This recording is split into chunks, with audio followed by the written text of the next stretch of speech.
Well, we should probably get to tasting the wines. Sure. We've got a fantastic flight of wines for you this evening, and our live audience here has the same set as well as the bloggers out there.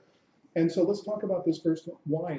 It's 2014 McCay Viognier, and I'm a big Viognier fan, and maybe you can tell us about the wine. Sure.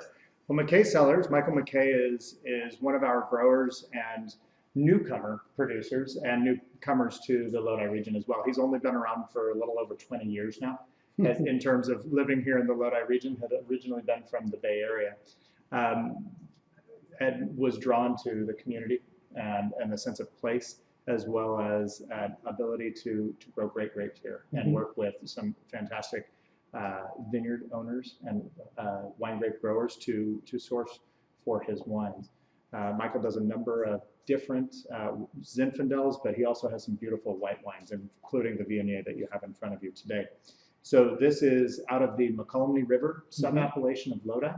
The broader Lodi AVA was formed in 1985, but subsequent to that, in 2005, it was subdivided into 7 different sub-appellations to really highlight the uniqueness of the region, in that we have a number of different soil types and different climates and different growing conditions within the broader Lodi appellation. So again, this one comes from the McCay River sub-appellation, which is right around the town of Lodi proper. Right. It's home to many of the old vine Zinfandels that you see, but a number of other varieties as well.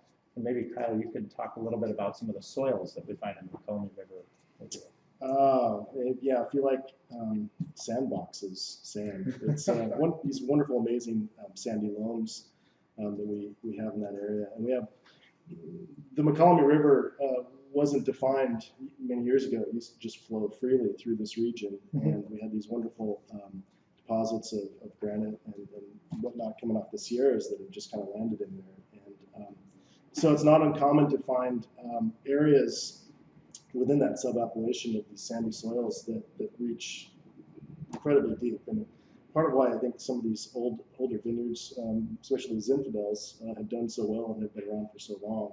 They just kind of take care of themselves out there. So. Right. Well, one thing I've heard and I've also read in the past is that there are 2 things that phylloxera doesn't like. It doesn't like sand.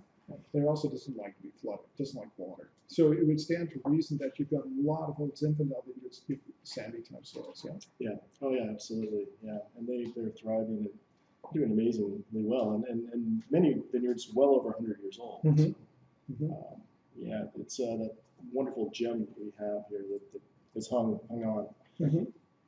Well, let's talk briefly about this Viognier.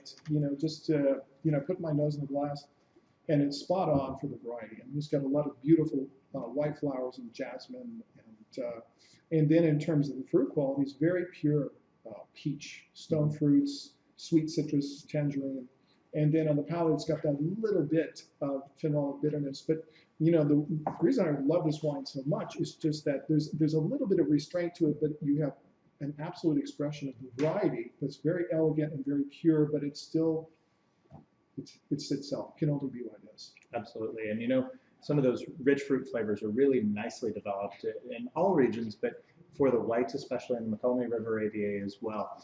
We sit directly to the east of the San Francisco Bay and the only gap of the Coast Mountain Range the entire length of the state. So we get these nice warm days during the growing season, and then we get these beautiful breezes that come through the San Francisco Bay and through the San Joaquin Sacramento Delta, right on into the Lodi region, cools them down at night. The vines really allows for acidities to develop, but also these beautiful fruit flavors to come out that are expressed into the wines. And I think this is a nice characterization of that. The Viognier is really doing well in this Lodi region, as well as in the McCay River area and some of the other western portions where they're able to get that red fruit flavor.